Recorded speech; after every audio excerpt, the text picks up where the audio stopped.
Hello and welcome back to Stop and Go F1 for this, our reaction to the Japanese qualifying session that just went down then.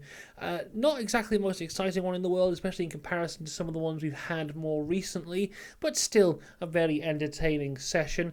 And it is 8:37 a.m. as I said here, and the F1's done for the day, so it's very strange. Before we do get into qualifying though, we have to talk about some news that broke last night, and that is that Yuki Tsunoda and Daniel Ricciardo have both been signed for AlphaTauri for next year. Now, I spoke about this a little bit on the preview video that came out yesterday, where I said that my ideal pairing for AlphaTauri for next year would be Ricciardo and Lawson. I don't think they've gone the right way with this. I explained it more in the preview video yesterday, so I don't really want to repeat myself. So if you want to hear my opinions on that, go watch that video. But yeah, we'll see how this goes for them. I'm sure they'll be okay, but I think Lawson probably is the guy, and they do very much risk themselves here of losing him because he's shown his talent to the world now, and they haven't capitalised on it, so there you go. Anyway, qualifying. So I think a big thing on the minds of lots of the teams across the paddock this weekend is tyre degradation. Apparently very hot in Japan this weekend. And people are worried that tyres are going to just be melting in the race. Some people have even saying the race could be a free-stop race. So I think people are worried about saving tyres and making sure you don't waste tyres. And for that reason, we had quite a slow start to Q1, where you don't see as many guys going out and just getting that banker lap in. They kind of waited a bit.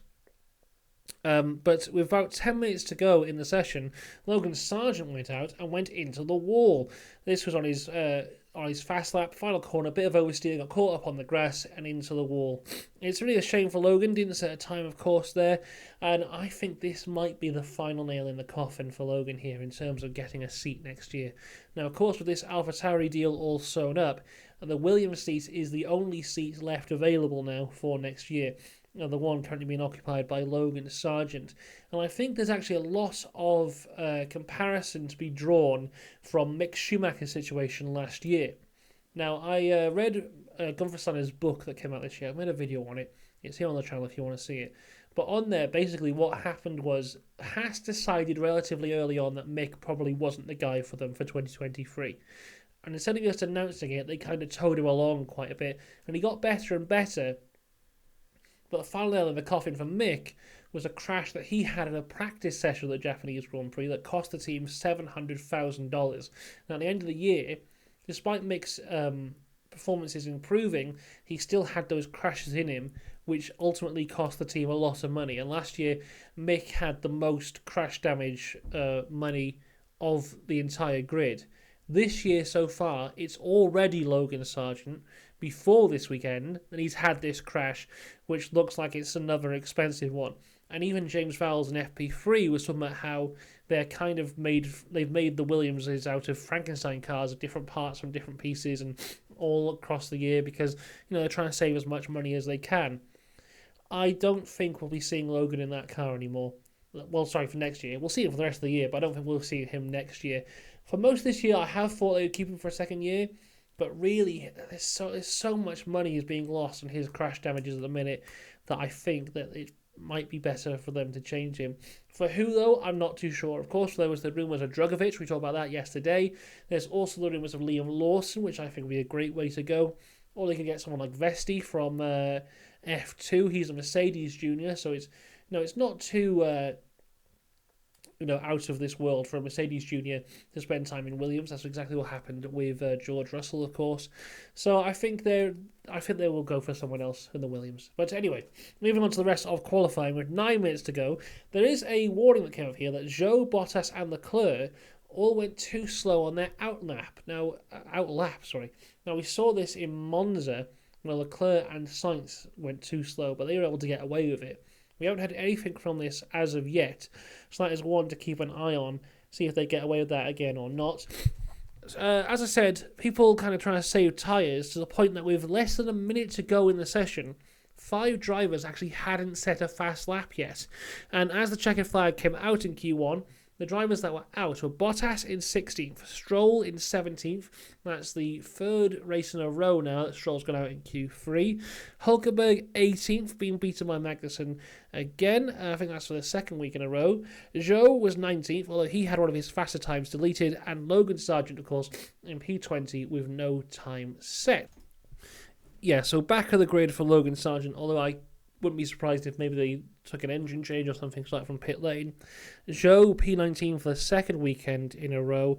Stroll, once again, not performing in the Aston, which is... they need to do something there. But anyway, Q2 was more of a... it wasn't really that eventful, really. The big thing from Q2 was Oscar Piastri was going to go out for a second time lap, but stopped at the end of the pit lane with 2 minutes to go.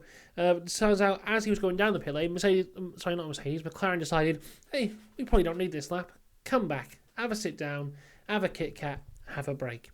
So it was Alonso who ended up finishing P10, and Alonso is on this incredible streak right now, the only guy to be in Q3 for every single race so far this year, and it was so close to coming to an end. So he got through to Q3 in P10, but it was Lawson in P11 by 0.043, Gasly in P12 by 0.044, and Albon in 13th by 0.072.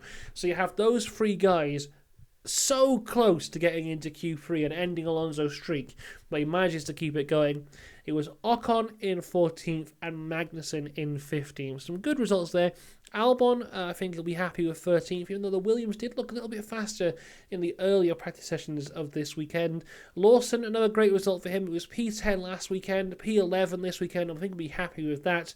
His teammate, though, Yuki Tsunoda, made it into Q3. Great result for him. We'll get onto that in a little bit. And Magnussen, 15th, pretty good there for Magnussen. All good. And, Alpine are a weird one at the minute, where, Monza, they looked awful. Singapore looked a little bit better. Here they're kind of in the middle. But I don't know if you can take much really from some of these qualifying times. Because if you set up your car for qualifying, you're going to destroy your tyres in the race. So I think a lot of the guys and the teams here have put on a race setup, which means that they won't really get the most out of the tyres over one lap. So a lot of these guys might gain a lot of positions as we go ahead into tomorrow. Anyway, across to Q3 now.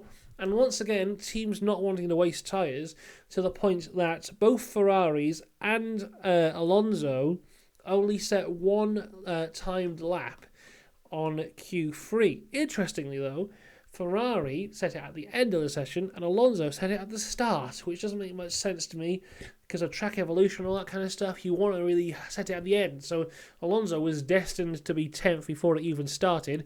From the first lap times, though, it was Verstappen on pole from Perez, Norris, Russell.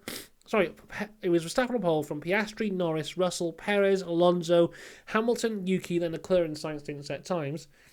Then, the majority of people go out to set another time lap, apart from Alonso. And we have our top 10 for tomorrow, which is Verstappen on pole from Piastri by 0.581 of a second. Piastri on the front row for a Grand Prix for the first ever time. He was on the front row for the Spa sprint race. This is his first front row start for an actual proper race. Norris in P3.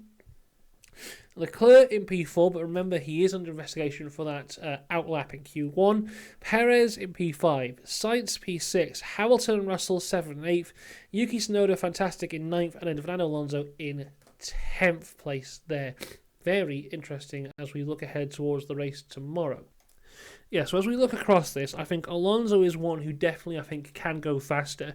The ones to keep an eye on, I think, are the Mercedes, because they've been just struggling all weekend, but managed to get these quite good laps in consistently across the qualifying sessions. But yeah, they look like they're still struggling quite a bit. Yuki Tsunoda, very interesting in P9. He's definitely one to watch. But yeah, it looks like it's going to be the McLarens and Max Verstappen leading the way. They seem in a league of their own this weekend. Sergio Perez quite off the pace yet again. I think he was like 0.8 off. Let me just double check that now. 1 second. Let me pull up the results here for Q3. Sergio Perez 0.773 off Max Verstappen there, which is absolutely incredible, really. The gap in performance between those two teammates in this session. But yeah, should be very interesting for tomorrow. So make sure you subscribe because we'll be covering all of the race stuff tomorrow morning when it happens. Until then, though, have a great Saturday. I'll see you tomorrow. Goodbye.